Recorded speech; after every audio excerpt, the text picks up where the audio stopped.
Mr. President, thank you so very much for according us the interview. I'd like to first of all take this chance to say congratulations for the past 12 months. Before going further, how would you describe your maiden year in office as President of the Republic? Thank you very much. As you rightly said, it is 1 year since I have been in office. I think it's just recently I was asked this question.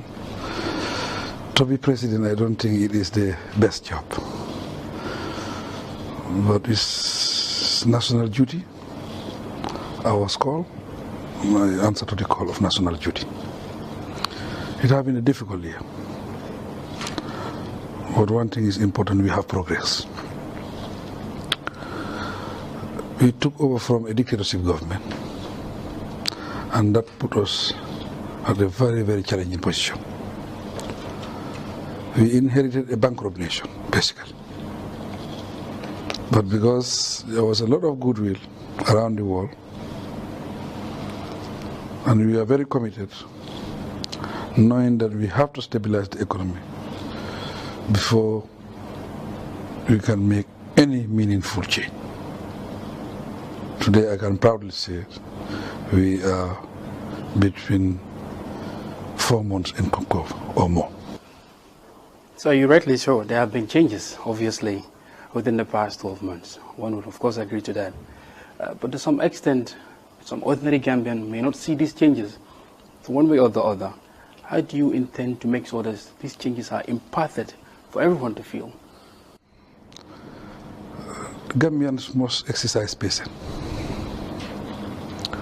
22 years is a long period. Things cannot happen overnight. 12 months is not enough. Even 5 years is not enough. But I think the Gambians have started to feel the change. The freedom the Gambians are enjoying today, I think that is big and that is very important. And I think everybody feels that. And at the same time, I think business is also picking up. Because some prices have started going down. And we were bold enough to reduce tax on rice.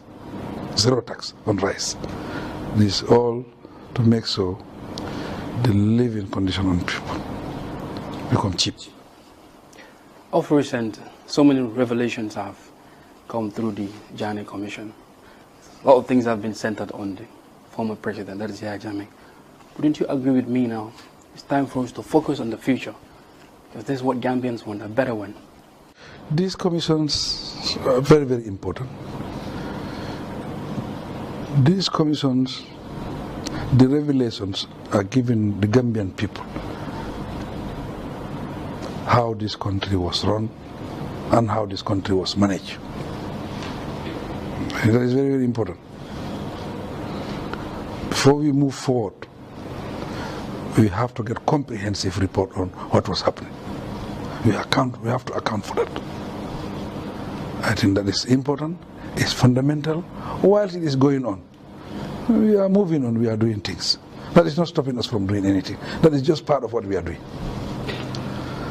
There's encouraging signs in terms of economy. One have to say that's true. What is your standout economy policy to ensure that the economy is stable or even have better growth in futures ahead? I think because we are doing a very good job in that area. That's why we have stabilized the economy. That's why the volume of the ports have increased. That's why people are coming to invest in this country. The confidence of investors is high. That's why we have a national development plan. You cannot build a house without plan. That's why the tourism sector will now be going on a year-round tourism, and that is creating jobs. The numbers this year will increase by 25%. We used to have 150,000 tourists. This year we are expecting over 200,000 tourists. I'd like to dialogue on the agriculture and education. They say agriculture is the backbone of every country. Reforms have been, you promised reforms regarding agriculture. Seen the former government trying to bring some policies regarding food self-sufficiency. For me, they didn't seem to work. What's your own take? I mean, what are your own procedures to make so at least? You are very, very right. Agriculture is the backbone of the Gambia. Not every country. You have a country that have oil and other things. But our own backbone is agriculture. That's where our strength is. That's where we have our strength. But with erratic rainfall, it's becoming very, very difficult. Climate change that is affecting the farming sector. That's why we have to move on. We have to go into mechanized farming, industrialize the farming sector. Irrigation farming per se. So when I was in China, I had a very, very good meeting with the Chinese president. And we were really focused on that.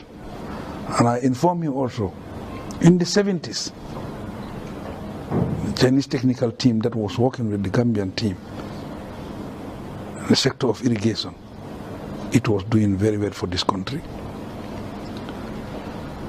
And as far as food security is concerned, I think Gambia, we must concentrate on farming. Farming should be